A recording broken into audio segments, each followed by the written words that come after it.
Hey everybody, it's me, Ronnie Bolser, aka Caboose, coming with you from the Attempters channel, Choka Hobo Productions. And this is Movie Podcast with me, where I watch a movie and then I tell you what I thought about it. And you take it or leave it, and maybe it'll convince you to go see the movie or not see the movie. I don't know. I don't care. Go see the fucking movie. Have your own opinion, you know what I mean? But also, maybe you like spoilers. Maybe you don't like spoilers. Maybe just by seeing this video, be like, oh, maybe people like it. I don't know. Anyways, Suicide Squad is the movie today. It just came out. It's Friday. I'll upload this as soon as I get it done. Unlike the other last two podcasts. Anyways, Suicide Squad feature the characters Harley Quinn, Joker, Deadshot, Captain Boomerang, Killer Croc, some girl who can stab you with her soul blade, and a government official lady, soldier. Am I forgetting anybody? I think there's like one or two other characters, but El Diablo, who can spit fire out of his sweet ass hands. It's awesome. They band together as the Suicides, or not band together. They're forced to work with each other to Suicide Squad to get time off of their release dates and work for the government, doing jobs or whatever. My initial response to this movie is it's put together quickly. You get a sweet taste for all the characters. You get a taste of who Harley Quinn is, and for the first time, the main focused characters, the two main focused characters, I would say, are Harley Quinn and Deadshot, because they are focused on a lot.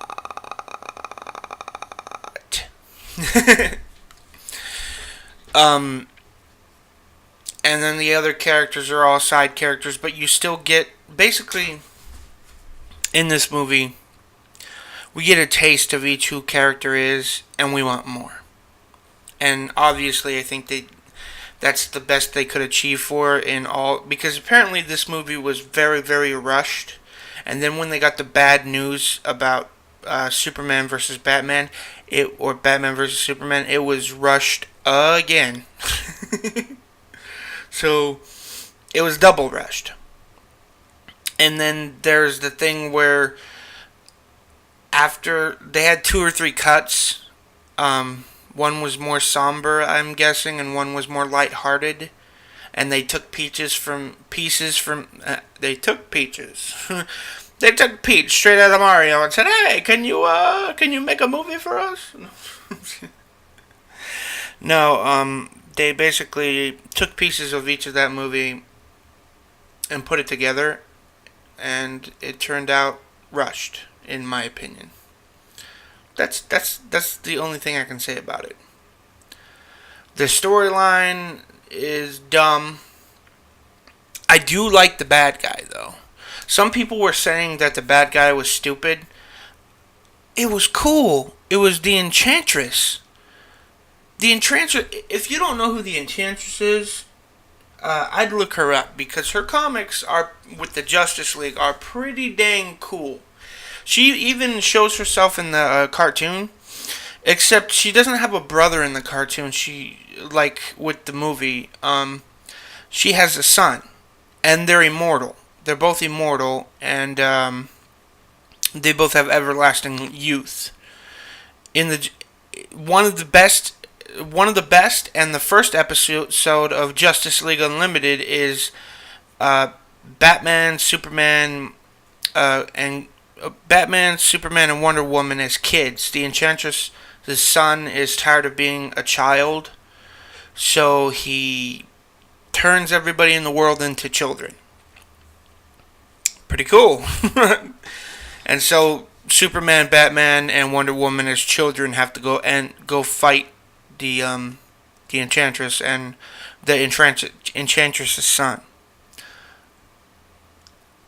I liked it. I think it was cool, and it also brought the magic aspect to the DC universe, which I don't think previously we have done. They had done. So far in the DC universe, everything was like real stuff, like Wonder Woman and the Enchantress are the first people to bring the actual magical aspect into the DC universe, DC movie universe. And that's cool because it's not all about science and all that other crap. It's about real hard magic spells, magic swords, gods. I think that's cool. I think that's awesome. Because as we know, the only two things that can kill Batman is kryptonite and what was that other thing that no one ever talks about? Magic. Magic can kill Superman. That's the only two things he's weak against. So the fact that they bring more of this magical stuff in, it makes me think that they're going to use it more, which is cool. I would love to see Batman get his ass whooped by magical things. I think that's funny. Yeah, but basically the whole movie revolves around the Enchantress. She's the main bad guy, and her brother. I don't know his name. I think they made him up just for this movie because she's supposed to have a son. It's strange. I although I haven't read a lot of comics about the Enchantress, so maybe she has a brother too. Maybe her son comes into play later. Well, probably not after this movie because she's dead. But spoiler alert, by the way. It will be in the thing. Somebody whistled really, really loud. But basically, this is what happens. They have the Enchantress. They plan to use her as a weapon against Batman and Superman and any other characters if people get out of hand, and they use her for Black Ops in the meantime. But she escapes. She has the power to teleport wherever the fuck she wants. And the way they have her kept under wraps is they have her heart. As long as they have her heart, they can keep her in check.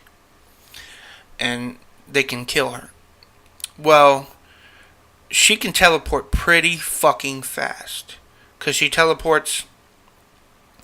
She basically, she has to possess someone too. So she possesses an archaeologist lady who finds her. And, which happened a while back off screen. They do show a little flashback of the archaeologist going into the cave and spelunking her remains. Or opening up her, releasing her. So basically she takes control of this lady, and now she can summon, and now the Enchantress has control of her body. When the lady falls asleep, the Enchantress makes her speak her name, and the Enchantress comes into being. The Enchantress only shows up when the lady speaks her name. Or when her body speaks the name Enchantress. Then the Enchantress shows up.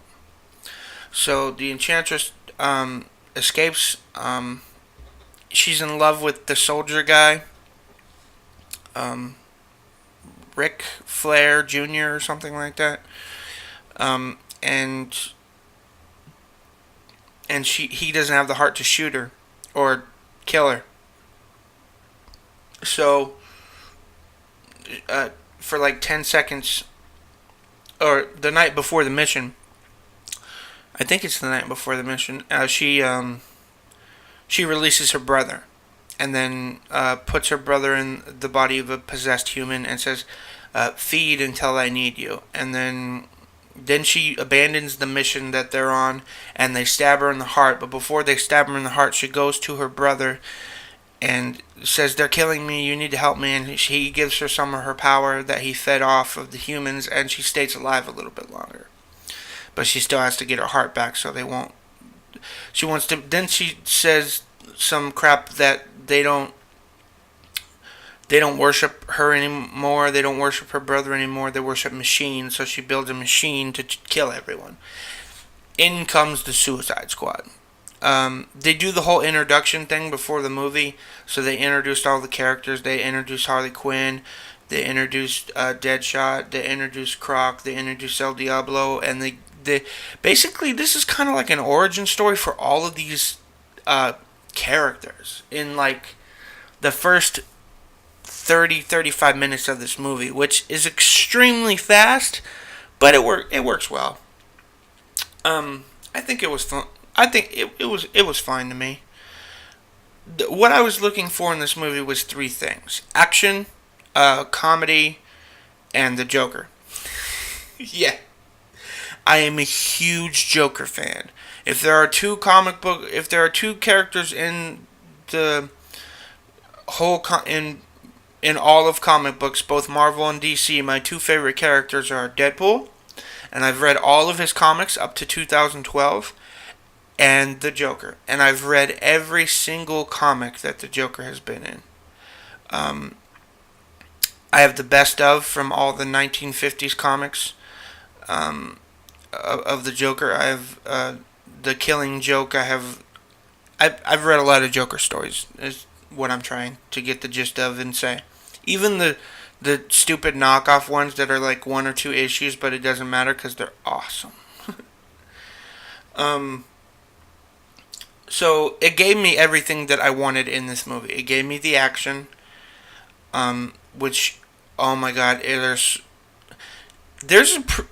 basically this movie is so fast paced that the only thing you do see is people hitting each other, people fighting each other, and a bit of storyline toward the Enchantress and backstory for everybody. So basically, Deadshot's a guy who kills people, obviously for money, and he has a daughter, and he's trying to have a life with his daughter, but he still kills people. So they catch him. Amanda Waller tips off Batman, and Batman catches her. Harley Quinn is chased down by Batman from because Batman and Joker are in a car speeding down Gotham, and Batman they go into a river. The Joker disappears, and Batman catches Harley Quinn. So Harley Quinn's caught. Croc, they don't really tell a lot of backstory about Croc. They just say he's a monster. They treat him like a monster, so now he is a monster. El Diablo killed his kids and his wife with his fire powers, and now he doesn't want to fight. He wants to be left alone. But now he sees like he has a new family in the Suicide Squad later on in the movie, and he fights for everybody. He kind of gets blowed up. He dies, I think. Hopefully not forever. Hopefully he comes back. But, I don't know, cinematic universe thing. He turns into a giant fire monster god, which is fucking cool. He's all Aztec'd out, fire god style. It's awesome. It's pretty cool. Then there's Captain Boomerang, the guy you love to hate. You know, he's an asshole, he's a dick. He's the comedy relief. Basically, the Flash caught him stealing diamonds, and now he's in jail. They even give a little bit of character development to one of the... She's on the Suicide Squad, but technically she's not. She works for the government. It's the Katana lady. I guess they call her Katana. And she has a soul blade, and the soul blade catches the souls of whoever gets stabbed or killed by it in the blade. Her husband's in the blade. and she works with Rick Jr. I guess they're friends, and the government just taking down bad people. She's one of those justice people, but she's not justice like Batman. Like, we're gonna like put these people in prison. She's justice like, we're gonna kill these motherfuckers, because that's the only justice they deserve. So she's a bit of an anti-hero too. Then they have a guy named Slipknot, which you don't need to know a lot about him because he dies. And yeah, that's basically the whole movie. Um, they go really deep in between. The Joker shows up. This is um, my main problem with this movie. The Joker does not show up enough. He's got like this whole side story thing with Harley Quinn. And when everybody goes back to prison at the end of the movie, Joker breaks Harley Quinn out. But the whole thing, the whole movie, it's basically Harley Quinn. He knows that where Harley Quinn is, and he's coming for her because he loves her, or some bullshit like that. Now we all know, might think this is stupid because the Joker is incapable of love, but there are plenty of iterations where the Joker actually truly loves Harley Quinn. And and sometimes in between too. There are a lot of, like, how the Joker did love her at one point, but then he's the Joker, so he's in fucking sane. So eventually he throws her out like garbage. And in some iterations she throws him out like garbage because she realized that she's poison and she needs him out of his life. But either way, in this iteration, the Joker just has a burning need for her. I wouldn't say love because I don't think the Joker's capable of love. Because he's a psychopath. But he needs her. There's this whole cool scene where he like throws her into Ace chemicals to turn her skin white, and he's like, Would you die for me? Better yet, would you live for me? And then he throws her in, and then he walks away like he's done with her, like he's gonna kill her, and then he balls up his fists like, I don't know why I'm doing this, like, I could kill her right now and no one would care, and then he jumps in after her to save her. Because, it's kind of like, in one of the iterations, it's kind of like Joker's last redemption. His last chance for help, for love and caring and family.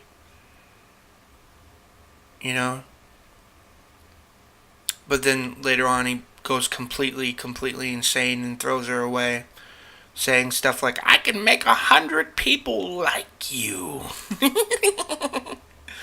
Because he's good at making people. But so the whole storyline with her and him is that he's coming after her, and he wants. At one point he shows up to take her, and then she leaves with him. But Amanda Waller has the helicopter shot down, so she falls out of the helicopter. Joker pushes her out, and then the Joker is presumed dead. Yeah, like the Joker could die that fucking easy. If he could die that easy, Batman would have killed him a long time ago. Or not, because Batman's a bitch. But then he comes back, which is cool. I'm glad they didn't. Of course, they couldn't kill him off, but it leaves you wanting so much more. Jared Leto's Joker is fucking top notch. I love the voice. I love how he does it. I love his laugh. I want to see more. I want to see a lot more. I want to see him playing with Harley Quinn like a puppet on a string. I want to see him playing with Batman like a puppet on a fucking string. I want to see him going round and round with Batman and him winning, but eventually Batman wins. Because, that's how they always gotta fucking do it. I don't know. Fucking stupid. Basically, to sum up this movie: action, comedy, a little bit of story, character development, and you wanting much, much more. Which I'm pretty sure we're going to get much, much more. I'm pretty sure opening weekend is going to be big enough for them to be like, yeah, we'll do a Suicide Squad 2. Why not? And they completely set it up for another one. They're all back in prison at the end of the movie, but they only got 10 years off their life sentences. So basically, Amanda Waller can do this forever with them, is the point of the movie. You can make as many Suicide Squads as you want. Yeah, but that's basically what I have to say about this movie. I want to see a lot more. I hope you do too. The story was shit. I think they could do better next time if they get more fucking time. But everything else besides the story was great. The character development, the action, the comedy, the little bit of romance between Harley and Joker. All good stuff. This has been a podcast with Ronnie Bolser, aka Caboose, The Attempters, Chocohobo Productions.